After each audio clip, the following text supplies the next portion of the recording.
Assalamualaikum warahmatullahi wabarakatuh. Salam sejahtera untuk kita semua. Teman-teman, ingin saya sampaikan bahwa barusan kita telepon dengan Presiden, dengan Pak Wapres, dengan beberapa menteri dan seluruh gubernur.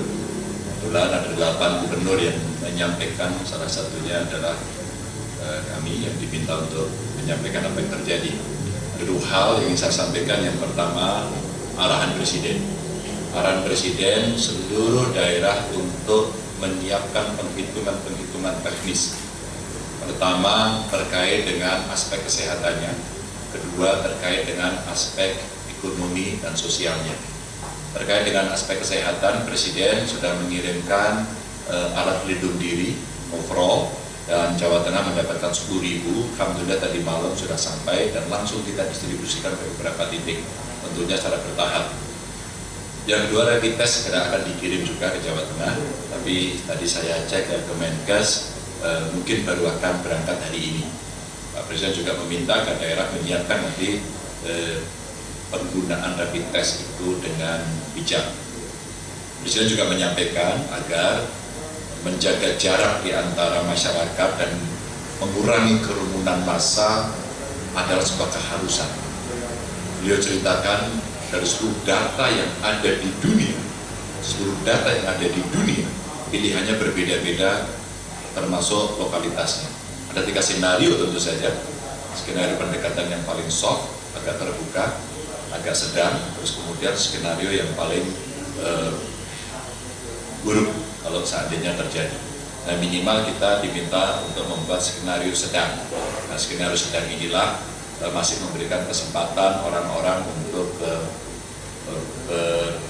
berinteraksi secara terbatas, berdagang secara terbatas, sehingga ekonomi pasti akan terganggu tapi tidak parah.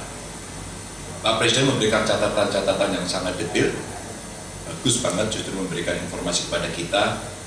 Seandainya skenario ini dilakukan, apa yang akan terjadi di beberapa provinsi di Indonesia? Bagaimana ekonomi kemudian mengalami perlambatan yang betul-betul drastis, di provinsi mana itu akan terjadi, meskipun yang disampaikan Pak Presiden dalam skenario paling buruk tidak terjadi di wilayah Jawa. Jadi di beberapa luar Jawa tentu harus mendapatkan perhatian. Ini gambaran besar yang diberikan oleh Pak Presiden dari aspek kesehatan dan sedikit tentang ekonomi. Dan yang kedua, perintah kepada kita menggalakkan sosialisasi untuk dengan kearifan-kearifan lokal yang ada. Terus kemudian yang kedua, menghitung aspek ekonomi dari kemungkinan yang terjadi dengan kondisi-kondisi yang ada tadi. Alhamdulillah Jawa Tengah juga sudah menghitung, ada matematika ekonomi yang kita lakukan untuk mengukur seberapa pengaruh dampak COVID-19 ini, pandemi ini terhadap ekonomi rakyat Jawa Tengah. Berikutnya juga Pak Presiden meminta penggunaan anggaran agar segera ada relokasi dan realokasi. Kementerian Keuangan juga sudah memberikan peraturan Menteri Keuangan bagaimana anggaran bisa digunakan, termasuk semacam dana bagi hasil untuk cukai tembakau, boleh digunakan semua untuk kesehatan, diatur saja dengan baik begitu. Terus kemudian Presiden juga memberikan insentif sehingga paket-paketnya akan diberikan para pengusaha, harapannya nanti bisa jauh lebih tenang, termasuk aspek pajak, aspek perbankan, terutama soal kredit, karena kredit ini ada yang perbankan dan non-perbankan, setidaknya akan ada relaksasi selama 1 tahun. Ini penting untuk para pengusaha. Lalu social safety net yang daerah diminta untuk menyiapkan itu. Kami sedang menghitung akibat dampak-dampak ini apa yang terjadi. Siapa yang kemudian akan mendapatkan pengaruh, dan Pak Presiden memberikan arahan persis seperti yang kita desain dari Jawa Tengah. Satu, sesepuh-sesepuh kita, senior citizen, yang mereka butuh perhatian. Apalagi yang masuk kategori kelompok rentan, penyandang disabilitas, ya, yang sakit. Ini dapat perhatian dulu, sehingga jaring pengaman sosialnya akan bisa kita terapkan pada mereka lebih dulu. Dinas Sosial lagi saya minta untuk melakukan pendataan. Saya sampaikan beberapa isu lokal adalah kita memprediksi dan memproyeksi. Karena hari ini sudah mulai ada rembesan-rembesan mudik istilah saya. Rembesan-rembesan mudik inilah yang saya usul agar sebelum keluar dari Jakarta, dari Jawa Barat di perbatasan ada kerjasama antar perbatasan untuk mencatat kondisi masing-masing. Syukur-syukur kami mengusulkan untuk yang ada di tempat-tempat kerja hari ini yang bisa sampaikan kepada kawan-kawan hasil video conference adalah yang ini tadi. Ada pertanyaan? Kalau hari ini kita masih konsentrasi di kesehatannya, jadi rumah sakit butuh apa, berapa dan sebagainya, 100 miliar lebih, sedikit. Nah sekarang kita menyiapkan yang untuk social safety net. Kita harapkan nanti masing-masing di OPD kita harapkan menghitung UKM-nya berapa, aspek sosialnya tadi berapa, industri perdagangan seperti apa, investasi seperti apa. Sekarang kita minta menghitung. Ya, dugaan saya kalau 100 miliar lebih sedikit itu terlalu kecil, dugaan saya. Maka itu dari sisi rumah sakit yang membutuhkan tok, sementara yang ekonomi yang lain masih belum masuk datanya sampai hari ini. Ada lagi yang lain? Pak, kalau kondisi memburuk, ruang isolasi di Jakarta yang disiapkan seperti apa? Ya, ini pertanyaan bagus. Jadi setelah kita punya lini 1 13, lini kedua rumah sakit yang kesediakan 45, terus kemudian lini 3 adalah sisanya. Kita akan dorong semuanya. Hari ini inventarisasi sudah kita mintakan dari kabupaten kota. Solo rumah sakit Bung Karno belum jadi, tapi sudah didorong untuk dikhususkan nanti untuk penanganan ini. Di Brebes ada satu rumah sakit juga yang dia sudah menyiapkan diri. Beberapa rumah sakit swasta kemarin saya minta angkat tangan dan mereka sudah menyiapkan, tapi ruang-ruang isolasinya tidak terlalu banyak. Mungkin ada 2, ada 4 segitu. Tapi ini arisan kekuatan yang menurut saya itu lebih bagus. Kami lagi menyiapkan beberapa tempat seperti umpama tempat-tempat diklat besar yang kita miliki. Provinsi punya pusat diklat, punya provinsi, saya kira kamarnya lumayan, cukup banyak, itu bisa kita pakai. Diklatnya kita yang ada di Gombong bisa kita pakai. Beberapa hotel kita siapkan untuk kita switch seandainya itu terjadi.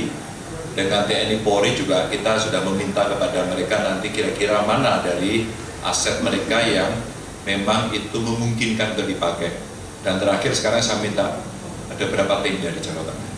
Ini skenario sampai kemudian yang nanti terburuk ini persis seperti apa yang diminta oleh Bapak Presiden untuk semua daerah menyiapkan itu. Di samping tentu saja preventifnya mesti menjadi yang utama. Ini istilah saya, bagaimana pelandaian itu dilakukan agar semua tidak berlari kepada rumah sakit yang nanti itu akan memberatkan.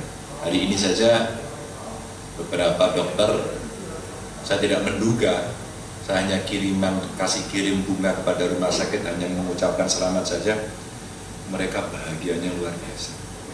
Bahagianya luar biasa. Mereka hari ini semakin tidak bisa bertemu dengan sanak keluarganya.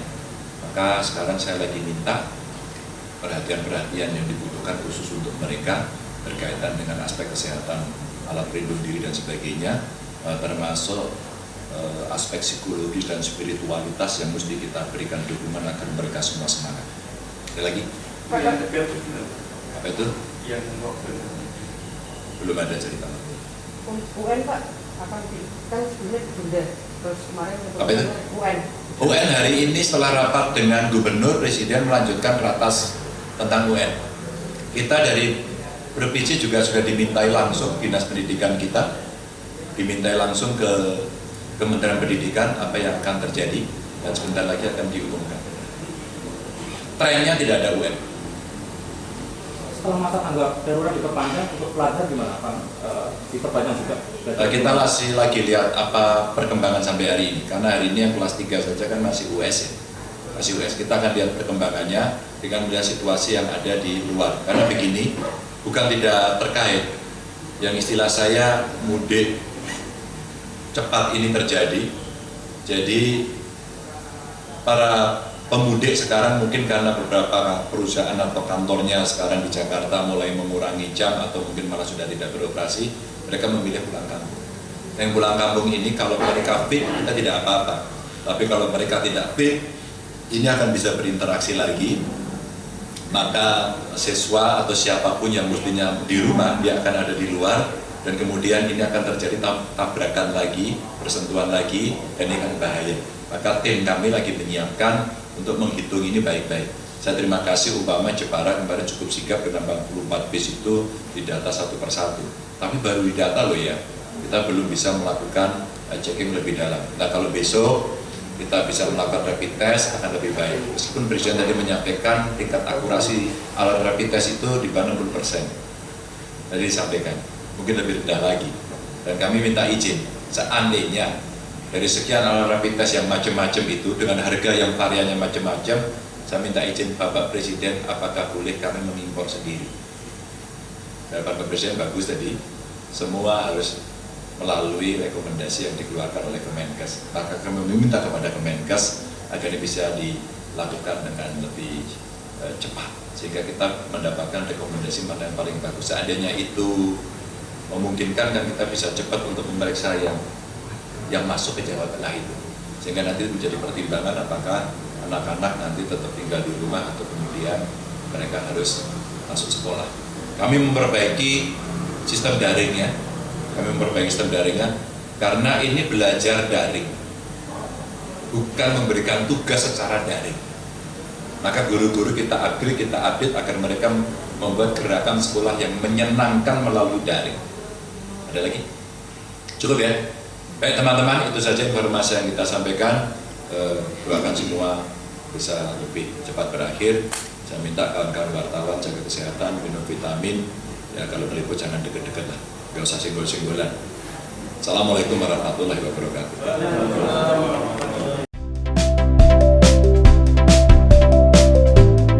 Jangan lupa subscribe ya.